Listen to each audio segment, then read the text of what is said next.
Haya, black pande hiyo, white huko. Wewe ambaye nini mchezaji kama cameraman kaa ndani kidogo, kaa huko, lakini wale wengine black pande hiyo.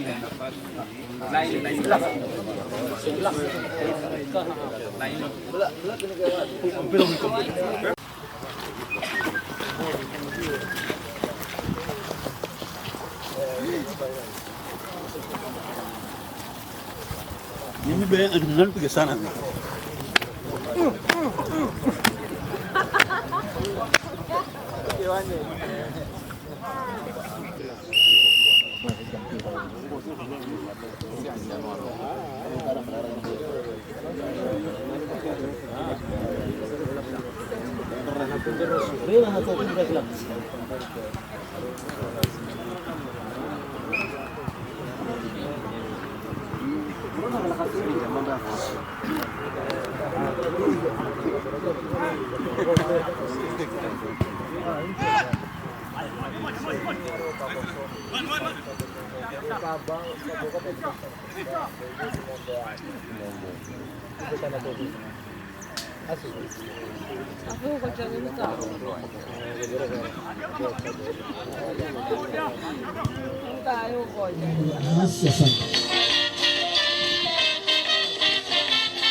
Sorry, oh, leo tuwachana, twaimbie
kidogo hapo hauko pamoja nasi.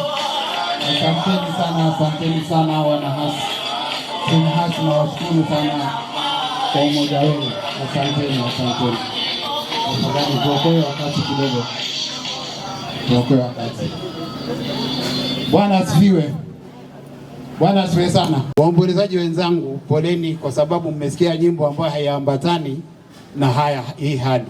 Lakini si kwamba ni kwa ubaya. Ndugu yangu Solo ambaye amelala pale alipenda huo wimbo sana, na hata pia akazaa mtoto akamuita kwa jina la huo wimbo akiitwa Vera. Ndiposa tumetoka na hiyo wimbo ili tukumbuke yale yake ya moyoni aliyokuwa anapenda. Hakika Solo kwangu mimi binafsi nitasema na mambo matatu: alikuwa rafiki, alikuwa ndugu, alikuwa mentor. Katika hawa timu Hasi mnaona hapa 75% ilipitia mkono kwa Solo. Either Solo direct ama alifundishwa na Solo kufanya kazi ya matanga ambayo tunaita Hasi. Solo ni mwanzilishaji wa Gede Funeral Services. Akatoka hapo akafungua Royal. Akiwa ni ndugu yangu aliniita kwa Royal nikafanya na yeye. Hata mimi sasa hii nafanya hiyo kazi baada yeye ametoka.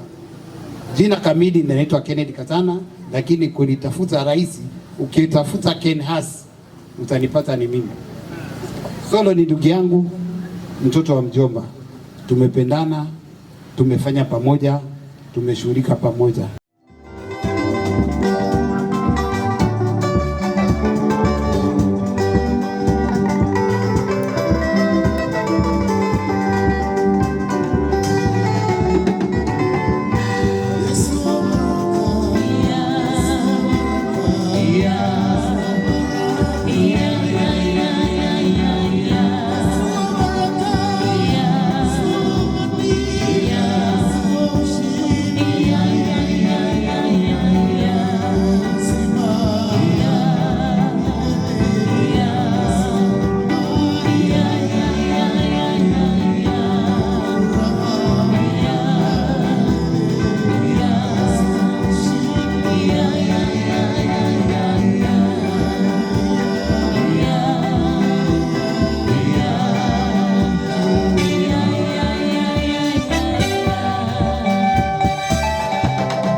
Haya, asante. Kwanza wacha nimshukuru ndugu yangu hapa kwa kuweza kunitambua na kunipatia nafasi ya kipekee ambapo nimekuja kuchelewa kidogo kwa sababu ya shule ambazo singeweza kuziepuka, lakini nikaona ni vyema pia nijumuike pamoja nanyi ili tuweze kuenda pamoja. Pili, nimshukuru Mwenyezi Mungu kwa wema na fadhila zote ambazo ametupa. Tukiwa tuko hapa sote tuko chini ya amri ya Mungu, na yote ambayo yametendeka kwa wema wa Bwana. Niko hapa kwa muda mchache ili nami niseme yale ambayo niko nayo kuhusu ndugu yetu Solo. Nimekuja kitambo kidogo nikasikia sifa zikimiminwa, nilikuwa upande yule pale. Na singetaka nirudie kwa sababu kila mmoja anayo aliyofanyiwa na Solo ama waliofanyiana. Lakini sote tukipewa nafasi nafikiri hatutazika leo. Kwa hivyo kwa wale ambao wachache ambao watakuwa wamebahatika kama mimi nilivyobahatika, wacha niseme yale yangu. Kwanza nitoe pole zangu nyingi, mimi pamoja na familia yangu na jamii yangu. Alafu pia nitoe pole nyingi tena kwa niaba ya mtaa huu wa Mida Majaoni, ikiwa hapa tulipo ni kijiji cha Majaoni ambapo Solo ndio alipozaliwa. Kwa majina naitwa Sandra Mbeyu Taura, aliyelala pale ni babangu mdogo. Bwana Yesu asifiwe. Bwana Yesu asifiwe. Hiyo sio sauti ya kushukuru Mungu. Bwana Yesu asifiwe. Kwa majina naitwa Steven Gavana. Mimi ni mtoto wa marehemu Mr. William Gavana Mwagona. Aliyelala pale ni babangu mdogo ambaye alinipenda sana. Tuwe pole kama familia, tunaenda kuwasomea historia fupi ya marehemu. Historia fupi ya Solomon Said Katama. Kuzaliwa. Marehemu Solomon Said Katama alizaliwa mwaka 1979 katika kijiji cha Mida Majaoni, kata ya Malindi, Kilifi County. Alikuwa mtoto wa pili kwa mzee Said Katama Makazi na Agnes Kombe Randu, kaka yake Paul Mwanyanje Saidi na Rehema Said. Masomo. Alijiunga na shule ya msingi ya Mida Primary School kwa darasa la kwanza mwaka wa 1985 na kufanya mtihani wa darasa la 8 mwaka wa 1993. Mnamo mwaka 1994 alijiunga na shule ya upili ya Katanangala Secondary School na kufanya mtihani wa KCSE na kufuzu mwaka wa 1997. Mnamo mwaka wa 2001 alijiunga na chuo cha kiufundi CITC ambapo alisomea ufundi wa magari, motor vehicle mechanics, na kufuzu mwaka wa 2002. Kazi. Solomon alijiunga na Bamburi Beach Hotel mnamo mwaka wa 2003 kama trainee. Alafu baada ya miezi 6 akaajiriwa kama waiter, nafasi aliyohifadhi mpaka mwaka wa 2006. Mwaka wa 2007 alijiuzulu kutoka Bamburi Beach Hotel na kuanza kufanya kazi za taaluma yake ya motor vehicle mechanics. Ndoa. Marehemu Solomon Said Katama mnamo mwaka wa 2007 alifunga ndoa na Linet Shali Mwakio na wakajaliwa na kupata mtoto wa kike Vera Jali Solomon. Mnamo mwaka wa 2014 baada ya hawa wawili kutengana, Solomon Said Katama alimuoa Sara Chea Kahindi mwaka wa 2016 ambapo walijaliwa kupata watoto wawili, Zame Solomon na Henk Saidi Solomon. Ugonjwa. Solomon Said Katama alianza kuugua testicular cancer mnamo mwaka wa 2019. Alipata matibabu ya chemotherapy takriban ya miaka 3, lakini kufikia tarehe 11 mwezi wa pili mwaka wa 2025 Solomon Said Katama aliaga dunia akipokea matibabu katika hospitali ya Tofik Malindi.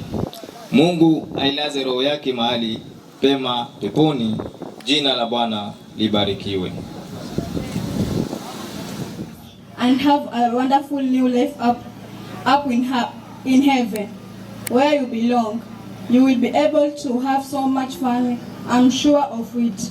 Although it will be so hard on a lot of us, my family, your friends, and so much more. I love you, Uncle. I hope to see you, Uncle. When I get there, when the time comes, I will keep pushing forward like I always did, just like when you are alive, all to keep you proud. I miss you and I love you. Thank you. Thank you, and may the perpetual light of God shine upon you.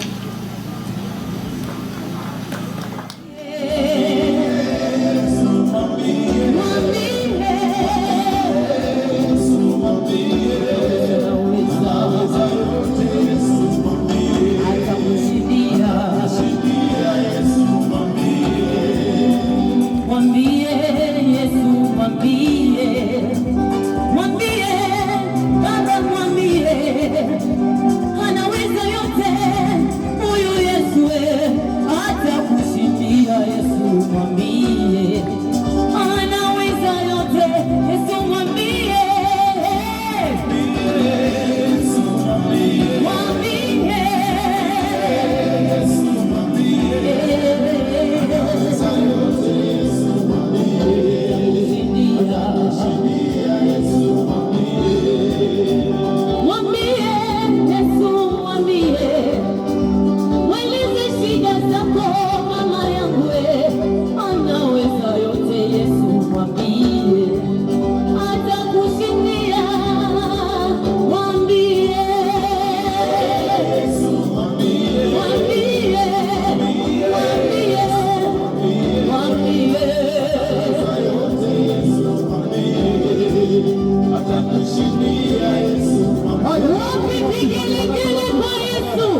Sasa tumeshirikiana kwa ugonjwa wake mpaka imefikia hapo Mungu ameamua, na kulikuwa na nafasi yangu ya kuongea lakini nikachelewa kidogo.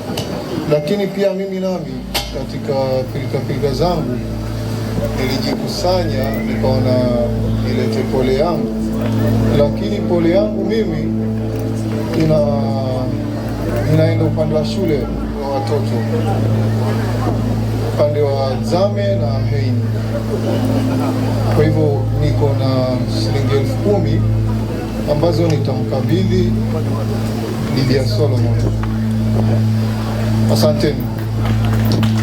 10,000 Lydia Solomon zinaenda shule kwa wale watoto. Wapigiwe tena makofi mazuri tafadhali. Sasa kilo moja pamesi. Asante. Haya, tunangoja hesabu ili tukishukuriwa tuwe tunajua ni pesa ngapi, ili tushukuriwe. Kwa wale ambao